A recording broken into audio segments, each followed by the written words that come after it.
Le ciel proclame, le ciel proclame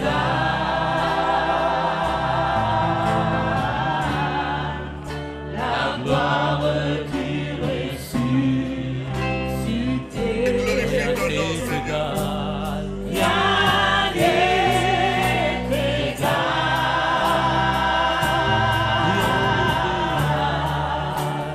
à la beauté du Seigneur. Nous proclamons, les cieux proclament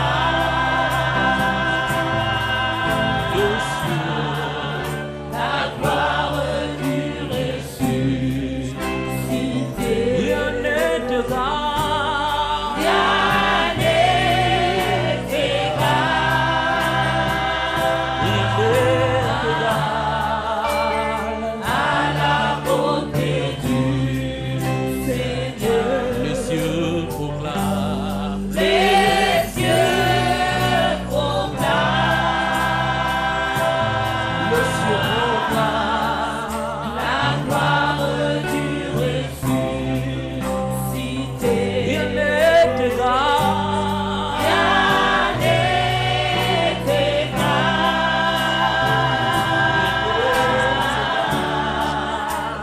à la beauté du Seigneur. À jamais il sera, à jamais il sera,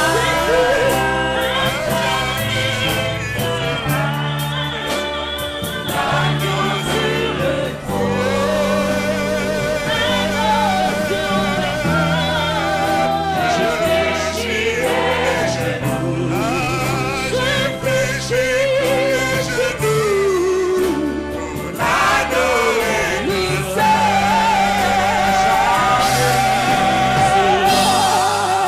à jamais il sera, à jamais il sera,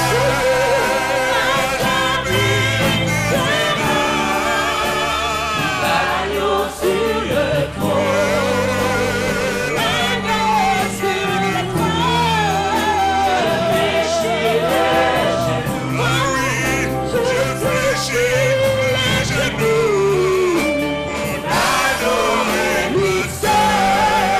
À jamais il sera, à jamais il sera, à jamais il sera, l'agneau sur le trône, l'agneau sur le trône. Je fléchis les genoux, je fléchis les genoux pour l'adorer le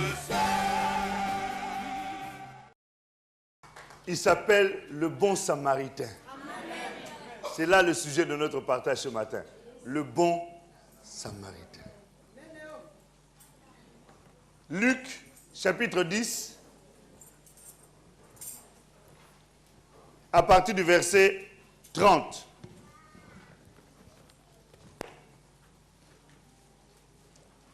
Luc 10, à partir du verset 30 jusqu'au verset 37. Nous allons essayer de tirer quelques enseignements dans ce passage qui vont certainement nous faire du bien. Jésus reprit la parole et dit, un homme descendait de Jérusalem à Jéricho. Il tomba au milieu des brigands qui le dépouillèrent, le chargèrent de coups et s'en allèrent, le laissant à demi-mort. Dans d'autres versions, le laissant mort. Un sacrificateur qui, fortuitement ou par hasard, descendait par le chemin, ayant vu cet homme, passa outre. Un lévite qui arriva aussi dans ce lieu, l'ayant vu, passa outre. Mais un samaritain qui voyageait, étant venu là, fut ému de compassion lorsqu'il le vit, il s'approcha et banda ses plaies, y versant de l'huile et du vin. Puis il le mit sur sa propre monture, le conduisit à une hôtellerie et prit soin de lui. Le lendemain, il tira 2 deniers, les donna à l'hôte et dit, « Aie soin de lui, et ce que tu dépenseras de plus, je le rendrai à mon retour. » Lequel de ces 3 te semble avoir été le prochain de celui qui était tombé au milieu des brigands? C'est celui qui a exercé la miséricorde envers lui, répondit le docteur de la loi. Et Jésus lui dit, va, et toi, fais de même. Dieu vivant, nous bénissons ta parole qui est la vérité. Tu as dit, sanctifie-les par ta vérité, car ta parole est la vérité. Et tu as dit, vous connaîtrez la vérité, et la vérité vous affranchira. Seigneur Dieu, qui est l'homme pour parler de toi? Éternel, la Bible dit, c'est poussé par l'Esprit que les hommes ont parlé de ta part. Et celui, éternel Dieu, qui fait la différence entre ce qui est vil et précieux, sera ta bouche. Puisse, Seigneur Dieu de gloire, ce matin, que je sois ta bouche éternelle, par laquelle tu vas faire entendre ta voix, édifier, fortifier, encourager, instruire ton peuple, ô Dieu. Comme nous l'avions tout à l'heure, nous nous effaçons et nous te donnons à toi seul la première place. Cher Saint-Esprit, tu es celui dont la Bible déclare, tu viendras et tu prendras ce qui est de Père et tu nous le communiqueras. Communique-nous ce qui vient de Jésus et conduis-nous dans toute la vérité. Seigneur, merci parce que tu es le Dieu grand et redoutable, celui qui aime ton troupeau. Au nom de Jésus. Amen. Avant de partager cette parole, j'aimerais chanter un cantique qui parle un peu de cette histoire. C'est une chanson que j'ai déjà chantée une fois ici. Il a versé l'huile et le vin d'une espèce qui restaure mon âme.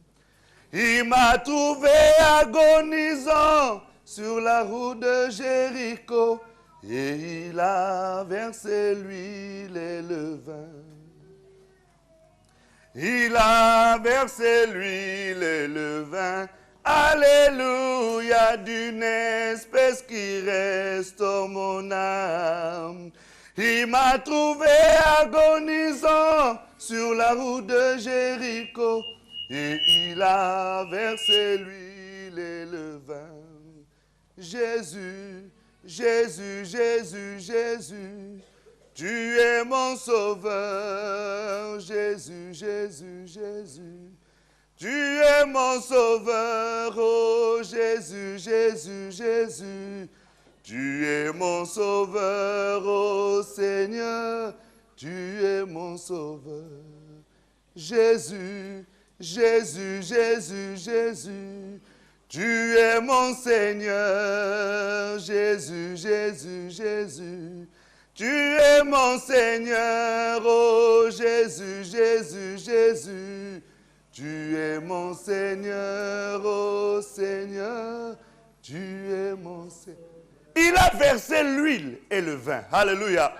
C'est une histoire très intéressante. Voilà un homme qui quitte Jérusalem et qui va vers Jéricho. Il quitte Jérusalem. Jérusalem, c'est l'image de... La Bible l'appelle d'ailleurs la cité du roi. C'est le lieu, l'image de la ville de Dieu, l'image de la communion avec Dieu, l'image de la ville où on est en relation avec Dieu. Cet homme a quitté cette ville pour aller vers Jéricho. C'était 2 villes qui étaient en hauteur. Jérusalem était à 770 mètres en hauteur et Jéricho à 240 mètres en bas.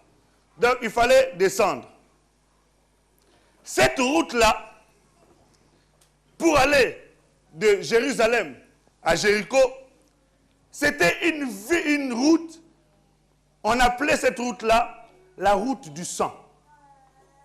On appelait cette route la route du sang ou le chemin du sang. Parce qu'il y avait tellement de brigands sur ce chemin-là. Il y avait tellement de brigands que tous ceux qui passaient, ils risquaient leur vie. Mais c'était un chemin aussi où il fallait passer. Mais c'était un chemin très très dangereux. Et cet homme est passé par là. Et malheureusement, en passant, il a été victime des brigands. La Bible dit qu'on l'a sérieusement frappé. On l'a sérieusement frappé. On l'a dépouillé. Et ils sont partis, ils l'ont abandonné. À demi-mort.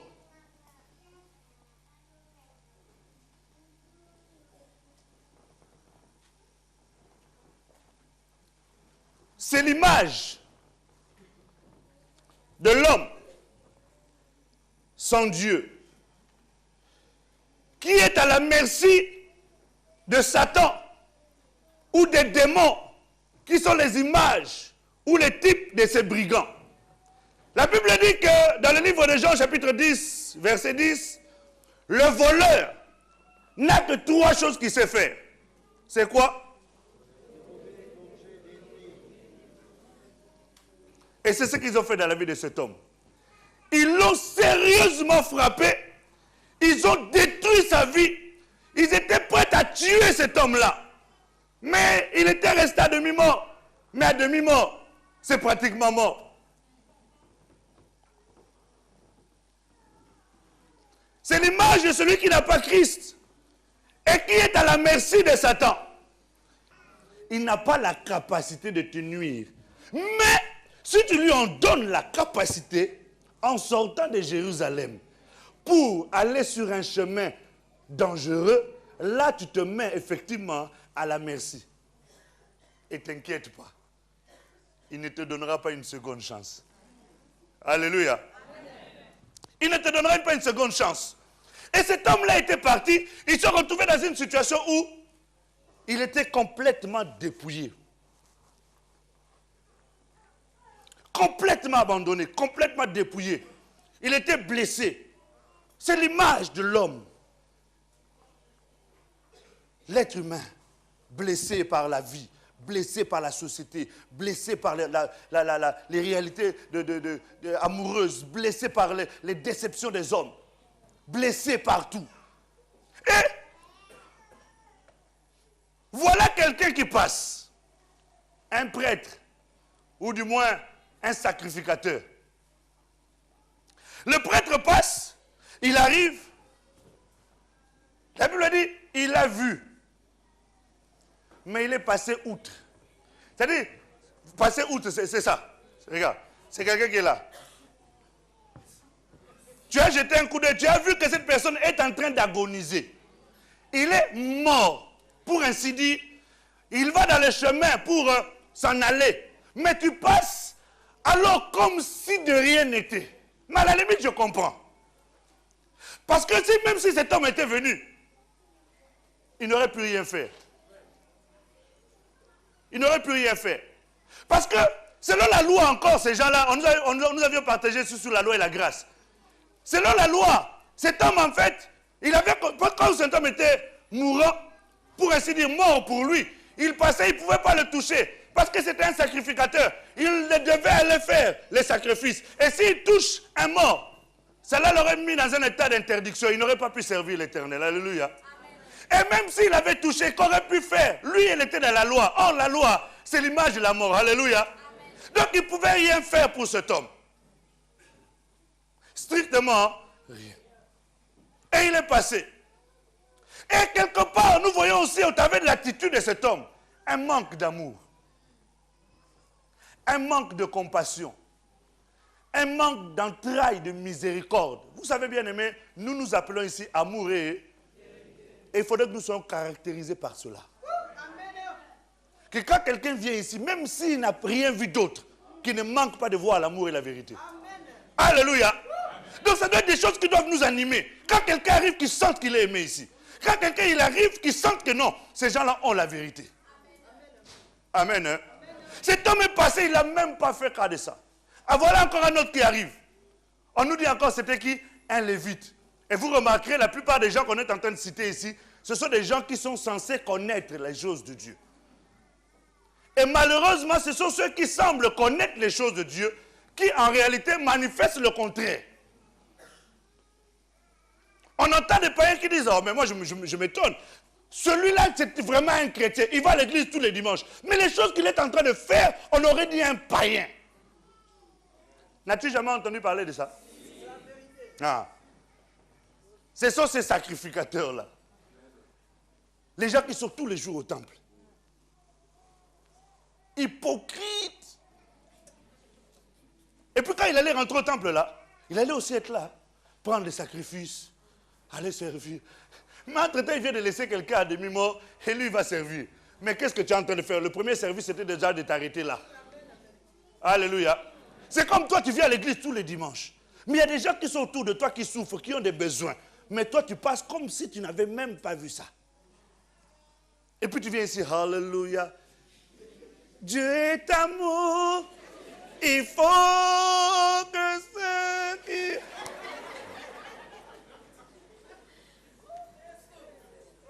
Ça, c'est la blague. C'est de la blague. De la vaste blague. Un lévite arrive, et le lévite arrive, lui aussi regarde, et il passe outre. Les lévites, c'était ceux qui travaillaient au temple. Serviteurs de Dieu. Diacres. Anciens. Évangélistes. Docteurs. Apôtres. Ah, vous pouvez mettre de tous les autres noms que vous voulez. J'entends les bishops, les trishops, les quadrishops et les sexishops. Toutes ces choses-là, c'est bien. Mais ce n'est peut-être pas ça qu'on voulait. On voulait que cet homme-là s'arrête. Lui, son travail, c'était d'offrir des sacrifices. À la limite, il aurait pu peut-être s'arrêter. Ou alors se dire, je vais aller au temple, je vais aller offrir des sacrifices. Mais qu'aurait-il offert? Les boucs. Des taureaux. Mais le sang de ces champs-là, de ces animaux-là, ne peuvent rien faire. Alléluia. Amen. Le sang de ces animaux-là ne peuvent rien faire. La Bible dit ceci dans le livre d'Hébreux, chapitre 9. Allons-y un peu. Hébreux, chapitre 20. Suivez bien. Hein? Cet homme-là était dans le mal. Il avait besoin d'être aidé. On est en train de se suivre. Hein? Hébreux, chapitre 9. À partir du verset 13, on nous dit ceci. Car si le sang des taureaux et des boucs et la cendre d'une vache répandue sur ceux qui sont souillés sanctifie et purifie et procure plutôt la pureté de la chair, combien plus le sang de Christ, qui par l'Esprit éternel s'est offert lui-même sans tache à Dieu, purifiera-t-il votre conscience des œuvres mortes afin que vous serviez le Dieu vivant? Alléluia. Les Lévites, c'est eux qui faisaient ces sacrifices-là. Mais à la limite, il aurait pu offrir des taureaux et des boucs, mais ça n'aurait rien pu changer. Cet homme serait resté malgré tout dans son état de péché. Il serait resté malgré tout esclave du mal. Il serait resté malgré tout dans le même état. Pourquoi? Parce qu'il aurait offert des sacrifices humains qui n'auraient purifié que la chair. Mais le problème qui était là, il fallait que cet homme-là soit purifié, même au niveau de son esprit. Mais pour qu'il soit purifié au niveau de son esprit, le Lévite ne pouvait rien faire. Donc à la limite, on comprend. Même s'il s'était arrêté, il n'aurait pu rien faire. Mais il aurait dû quand même s'arrêter. Même si tu as l'impression que tu ne pourras pas être très utile à la personne, mais arrête-toi quand même. Peut-être une petite parole. Rien que le fait peut-être de le relever un peu la tête, lui aurait fait du bien, dans un premier temps. Quoique son problème reste encore entier. Mais tu aurais pu déjà apporter un premier réconfort. Vous savez, quand quelqu'un est éprouvé, par exemple, le fait que tu ailles le voir, alors qu'il est en train de pleurer, le fait de voir les gens autour de lui, ça l'empêche de pleurer. Il se sent consolé, il se sent encouragé, il se sent fortifié, même si tu ne peux rien faire réellement.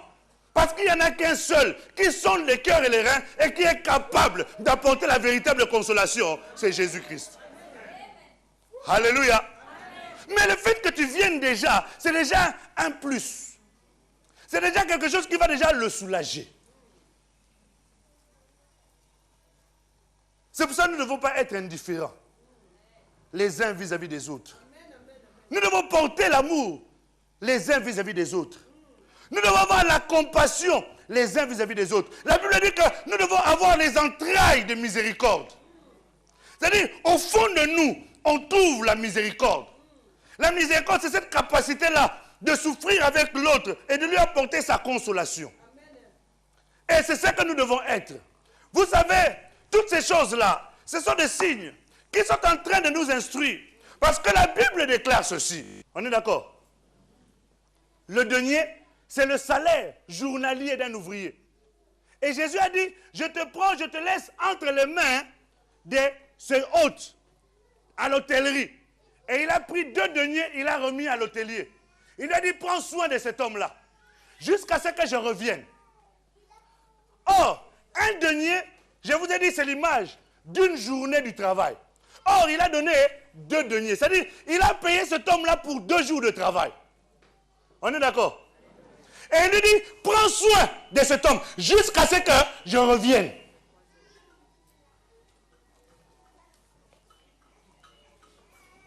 Prends soin de lui jusqu'à ce que je revienne. Maintenant, qu'est-ce qui se passe? La Bible dit que Jésus est venu sur la terre. Il est mort à la croix. Il est ressuscité le 3e jour. Dans le livre des Actes au chapitre 1, la Bible dit qu'on le voyait, comment il était en train de partir. Et on a dit, du même lieu il est parti, du même lieu il reviendra. Mais ça, ce n'est pas pour nous les chrétiens. Ça ne nous concerne pas. Mais il a dit à cet hôtelier, je reviendrai. Vous savez, selon certains calculs, on a dit que d'Adam jusqu'à Christ, ça fait 4000 ans. Alléluia. 4000 ans.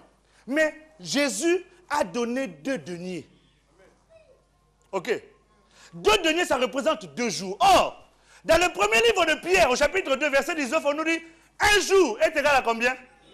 1000 ans est égal à... C'est-à-dire que Jésus a payé pour cet homme-là pour 2000 ans de travail.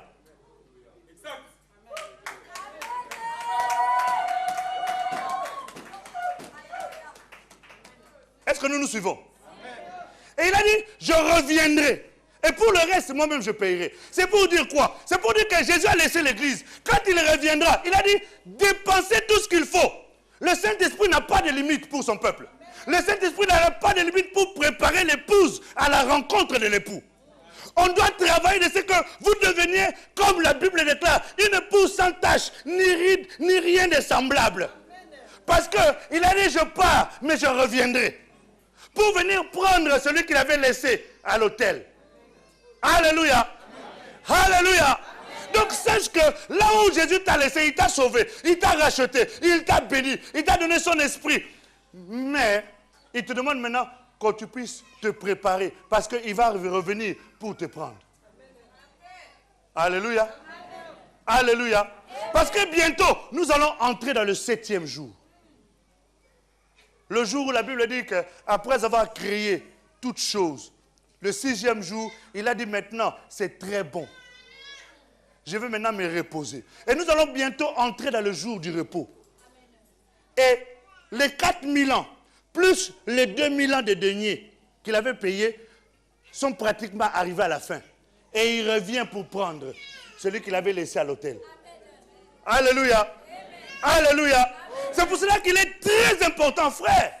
C'est un passage qui nous parle des choses qui concernent le temps de la fin. Des choses qui concernent notre vie en tant que chrétien. C'est vrai que nous ne pouvons pas donner le jour ni l'heure. Nous n'avons pas cette capacité-là parce que la Bible déclare que c'est seulement de l'autorité du Père que cela a été donné. Néanmoins, pour nous qui sommes de la lumière, nous ne serons pas surpris ce jour-là. Parce que le Saint-Esprit saura nous avertir que bientôt la trompette retentira. Alléluia. Pour ceux qui sont dans la crainte et dans l'obéissance du Seigneur. C'est pour cela qu'il te faut te sanctifier. C'est pour cela qu'il te faut craindre Dieu. C'est pour cela qu'il te faut marcher dans l'obéissance. C'est pour cela qu'il te faut marcher dans la sanctification. Quand tu entends la parole de Dieu, elle t'interpelle, obéis. Parce que c'est le travail que l'autre est en train de faire. Parce que celui qui t'a laissé va venir te prendre. L'épouse, la Bible dit, elle doit se parer pour la rencontre de l'époux. C'est pour cela qu'il est important que tu sois prêt. Que tu te prépares pour rencontrer ton Seigneur. Les difficultés, les problèmes, tout ce que nous connaissons là, lui, il est prêt à prendre cela et prendre soin de toi par rapport à cela. Et d'ailleurs, la Bible déclare, est-ce que les réalités présentes peuvent être comparables à la gloire à venir? Non. Il y a des choses au-delà beaucoup plus excellentes que Jésus réserve pour nous. Et pour cela, nous devons nous garder purs. La Bible dit, ayant de telles promesses, frères, nous devons nous sanctifier dans notre esprit et dans notre chair. Alléluia. Alléluia. Il a payé 2 deniers. Et il revient. Et quand il reviendra, il viendra pour te prendre. Est-ce que tu es prêt? Est-ce que tu es prêt? C'est vrai que quand nous parlons de ce passage, souvent nous parlons, effectivement, comme je l'ai dit tout à l'heure au début de mon passage, du message sur l'amour, la compassion. Mais il y avait ce message-là caché. Alors je me pose la question, toi pour lequel ton souci c'est seulement le mariage, ton souci c'est seulement ceci, ton souci c'est seulement cela, mais est-ce que tu as aussi le souci de savoir qu'on m'a laissé quelque part? Et que celui qui m'a laissé a dit, je pars, mais je reviendrai.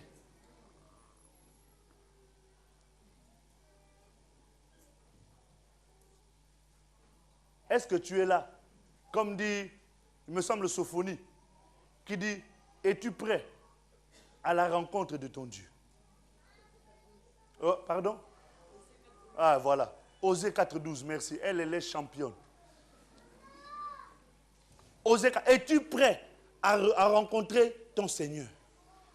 Écoutez ce que nous disent justement les Écritures. Dans le livre d'Osée, là. Osée. Osée au chapitre 6.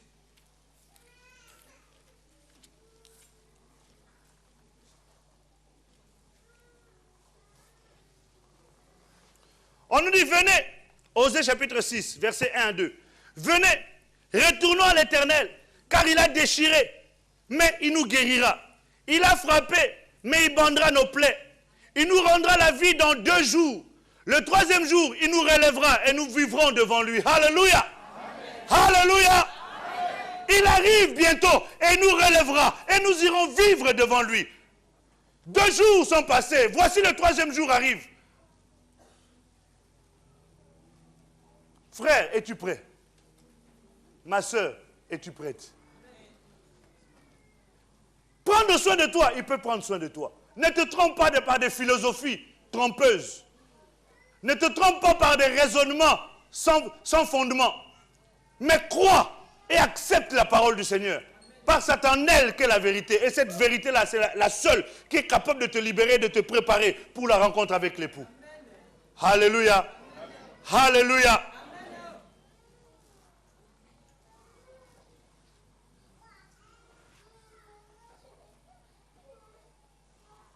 Est-ce que tu as compris?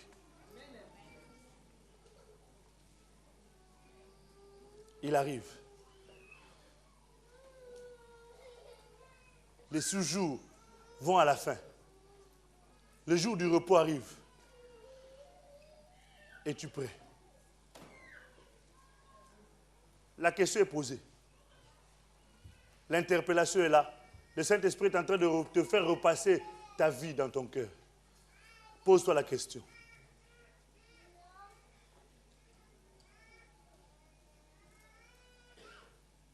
Quant à tes difficultés, il est celui qui est capable de prendre soin de cela. Mais ce qu'il te demande, c'est que tu sois prêt. Parce qu'il a dit, je te le laisse, mais je reviendrai pour le prendre.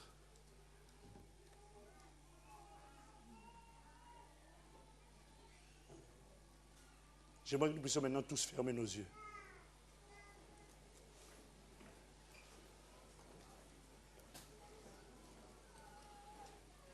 Commence maintenant à repasser cette parole dans ton cœur. Repasse ce message dans ta vie. et positionne-toi. Le bon samaritain fait sa part. Maintenant, à toi de faire la tienne.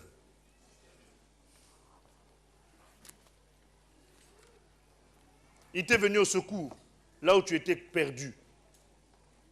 Si tu es là dans cette salle et que tu n'as pas encore reçu Jésus dans ta vie, tu n'as pas encore donné à Jésus la première place dans ton cœur, c'est le moment, frère. Sans quoi tu resteras au bord de la route.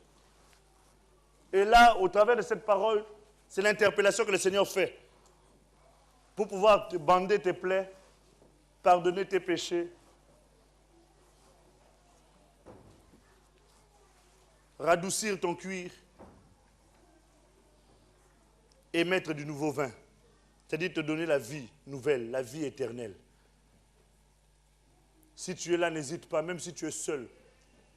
Tu peux juste lever ta main et nous allons prier ensemble. Je suis en train de parler du salut, de la vie éternelle. Je ne parle pas de la guérison des maladies, je parle de rien d'autre que de la vie éternelle. Celui qui n'a encore jamais donné sa vie à Jésus, mais qui a compris au travers de ce message qu'il doit donner sa vie parce que Jésus veut le sauver et bientôt il va revenir. Il est déjà venu. Il a déjà fait le travail pour tu puisses être guéri de tous les maux liés au péché. Et ensuite, il reviendra pour te prendre. Alors si tu es dans cette salle, n'hésite surtout pas. Ne considère pas le regard des gens. De toute façon, les gens ont les yeux fermés. Ce qui est important pour toi, c'est que tu puisses te réconcilier avec ton Seigneur. Loin de lui, c'est la mort. Merci Jésus. Merci Seigneur. Merci Seigneur. Je ne parle pas de ceux qui ont déjà cru au Seigneur et qui sont tombés. Je ne parle pas de ceux qui ont cru et qui ont abandonné la foi. Je parle à ceux qui n'ont encore jamais accepté Jésus dans leur cœur. De ceux qui ont fait l'action de dire Seigneur, viens dans ma vie et en prenant la décision d'abandonner la vie du péché pour suivre Jésus. C'est de ceux-là dont je suis en train de parler. Si je t'ai vu lever la main, tu peux la baisser. Pas toi. À moins que tu saches que tu n'as encore jamais accepté Jésus et que tu sois régulier à l'église. Il y a aussi des gens comme ça. Auquel cas, tu peux lever ta main pour qu'on puisse prier pour toi. Merci Jésus. Maintenant, je m'adresse à tous ceux qui étaient sortis du chemin, qui étaient sortis de la ville de Jérusalem et qui se sont retrouvés dans un chemin dangereux et qui ont été victimes des coups, qui ont été victimes du dépouillement des brigands. S'il y a cette catégorie-là de personnes, n'hésitez pas. Élevez vos mains et nous allons prier ensemble. Merci Jésus. Merci Seigneur. Merci Jésus. Merci Jésus. N'hésite surtout pas, frère. C'est un temps où le Seigneur t'accorde encore cette opportunité de revenir dans la maison. Merci Seigneur. Merci Jésus. Merci Jésus.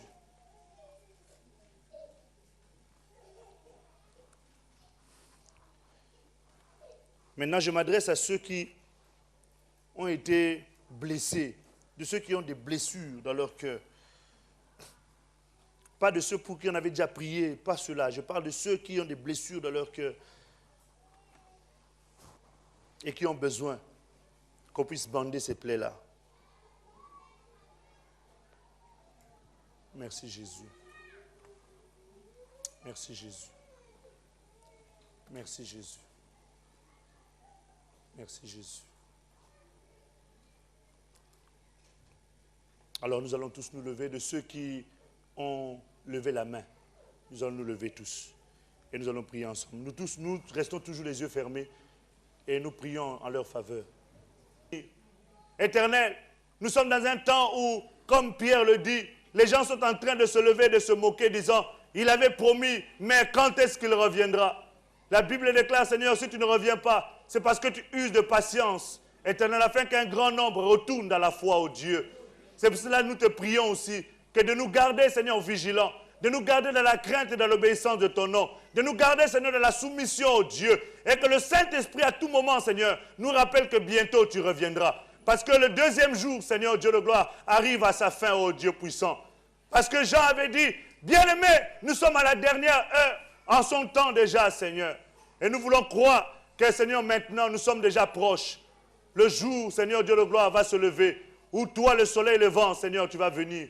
Nous te prions, Seigneur, de nous garder. Garde cette église, Seigneur Dieu de gloire, dans la crainte de ton nom. Garde cette église dans l'obéissance de ton nom. Que nous ayons les yeux fixés sur toi. Tu es l'auteur et le consommateur de notre foi. Seigneur, c'est ton peuple. Et je prie pour tous les serviteurs ici en ces lieux. Seigneur, comme, Seigneur Dieu de gloire, cet hôtelier, Seigneur, tu nous as appelés à prendre soin de tes brebis. Aide-nous tous les jours, Jésus, à faire ce travail avec tout notre cœur, avec joie, Seigneur, avec dévouement au Dieu, sans rechercher quoi que ce soit, parce que nous savons que celui qui quitte toute chose pour te servir, dans le siècle présent, il sera béni au travers des 2 deniers. Et dans les siècles à venir, Seigneur Dieu de gloire, oh Dieu, il recevra la vie éternelle. De même aussi, Seigneur, je prie pour, Seigneur Dieu de gloire, tous les prédicateurs, et je prie pour tous, Seigneur, ouvriers au sein de cette église, parce qu'il est écrit que nous sommes ouvriers avec toi, Seigneur. Dieu vivant, fais-nous grâce et garde-nous, Seigneur. En ton nom, Christ roi, nous t'avons ainsi prié. Amen. Que Dieu vous bénisse.